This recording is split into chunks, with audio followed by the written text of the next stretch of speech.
One of the most common offshore reporting mistakes I see is a taxpayer assuming that if no tax is due, then no filing is required. That is not how foreign account reporting works.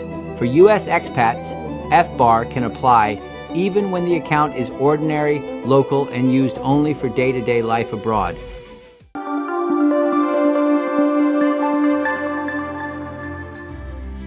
I'm Anthony N. Verni.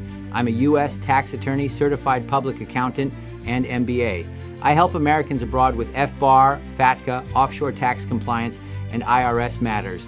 Today I want to explain what FBAR is, who needs to file it, why it matters so much, and why missed FBAR filing can become much more serious than people expect. FBAR stands for Report of Foreign Bank and Financial Accounts. The form is FinCEN Form 114. It is not filed with your federal tax return. FinCEN continues to require electronic filing through the BSA e-filing system. That is one of the main reasons people miss it. They assume it is attached to Form 1040 or automatically covered by their regular return preparation. It is not. The filing threshold is based on the aggregate value of foreign financial accounts. If the combined value of your reportable foreign accounts exceeded $10,000 at any point during the calendar year, you may have an FBAR filing obligation. It does not have to be $10,000 in one account. It is the total across all reportable accounts. That means someone living abroad with a local checking account, a savings account, and a pension linked to a financial institution may already be above the threshold without realizing it. Another major point is that FBAR is not limited to just checking accounts. Depending on the facts, reportable accounts may include savings accounts, investment accounts, certain pensions, and joint accounts. In some cases, signature authority matters too. This is why FBAR is one of the most misunderstood offshore rules for Americans abroad.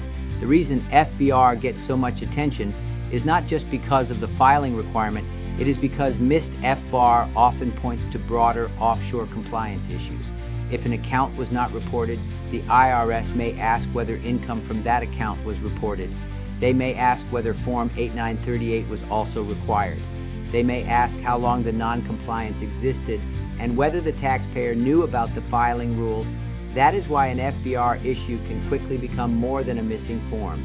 It is also why people look for an FBAR attorney or offshore tax attorney once they realize the problem affects multiple years or overlaps with other offshore issues.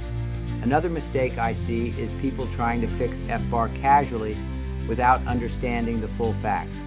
The right response depends on whether income was reported, whether the problem was isolated or repeated, whether the taxpayer may qualify for a correction path, and whether the IRS has already started asking questions.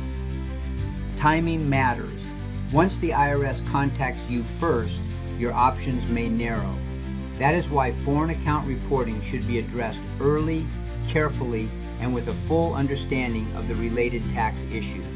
It is also important to remember that FBAR and FATCA are not the same thing. A person can have an FBAR obligation, a Form 8938 obligation, or both. Filing one does not automatically satisfy the other. This is where many expats get into trouble. FinCEN and the IRS continue to make these systems available and visible.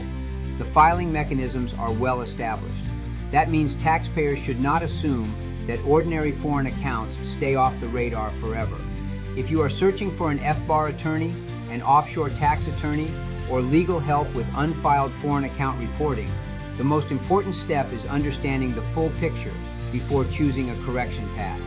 If you need help reviewing your foreign accounts and building an FBAR strategy that fits your facts, tap the link in bio to book a consultation.